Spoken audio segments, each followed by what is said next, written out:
Shalom. This is Rabbi Michael Weiner with Rabbi's Reflections for Monday, August 4th, 2025. Shalom.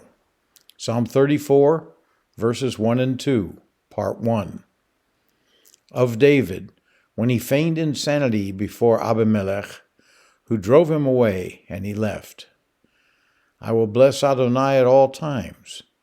His praise is continually in my mouth. Some psalms are better than others, and Psalm 34 is one of the best.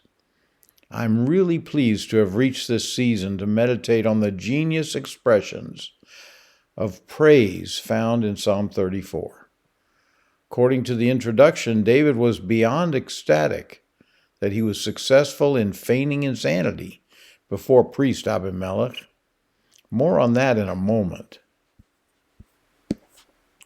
Both verses 1 and 2 in the Hebrew Bible are mashed into the first verse of the Christian Bible. We, however, use the Hebrew numbering according to the Tree of Life version. In the TLV, there are 22 verses, but in the Christian Bible, there are 23. This reminded me of the 22 letters of the alphabet, the Aleph Bet. So I immediately checked to see if Psalm 34 is an acrostic, and sure enough, it is. Yet, like with all the acrostics in Psalms, there are some irregularities. We'll get to them later. Back in verse 1, our TLV translation says, David feigned insanity before Abimelech. Some scholars might view this as an error in the scriptures, but we will see that it really isn't an error at all. In 1 Samuel 21, you can read it for yourself, David first meets with the priest Abimelech. David actually lies. In Hebrew, it says David was duplicitous, or shows a second form of himself, as he explains his behavior to priest Abimelech, which eventually leads King Saul to murder Abimelech and his family. Later, David feigned insanity before Achish, king of Gath. This is all a sordid tale which was fatal to Abimelech and his family, and severely distressing to David over his part in it. Yet through it all, David commands himself to praise Adonai. Is this striking a chord with you today? Sometimes, despite our best efforts, things blow up and go wrong. And when they do, will you continue to praise the Lord? Where is the Aleph? The Aleph Bet acrostic must begin with an Aleph. In the middle of verse 1, beginning of verse 2 in the Christian Bible, is the Hebrew word Avaracha, 4 syllables, meaning I will bless.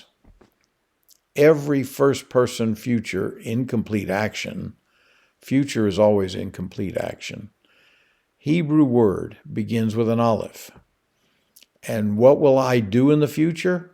I will bless et Adonai, meaning exactly, as et identifies the direct object of the Hebrew sentence to be what immediately follows et. And what follows et is God's name, Yehovah. So let's wrap this up. What does it really mean to bless Adonai? So often we're asking God for his blessing to come upon us. We're offering our blessing to God. The Hebrew word for blessing, baruch, is related etymologically to varech, meaning knee. We bless from a position of kneeling. We bless through kneeling in submission to the authority of God. It says in Hebrew, b'chol et tamid, meaning that's not the same as et. This is spelled with an ayin, not an aleph. Meaning at all times, continually, b'chol et tamid. Is there a time to remove ourselves out from under the protecting shelter of God's wings? Only when we're ready to throw caution to the wind. Psalm 91, verse 4, he will cover you with his feathers. Under his wings you will find refuge. His faithfulness is body armor and shield. Here's the point. Faithfully bless God, and he will faithfully bless you. That's how this works. Shalom, shalom.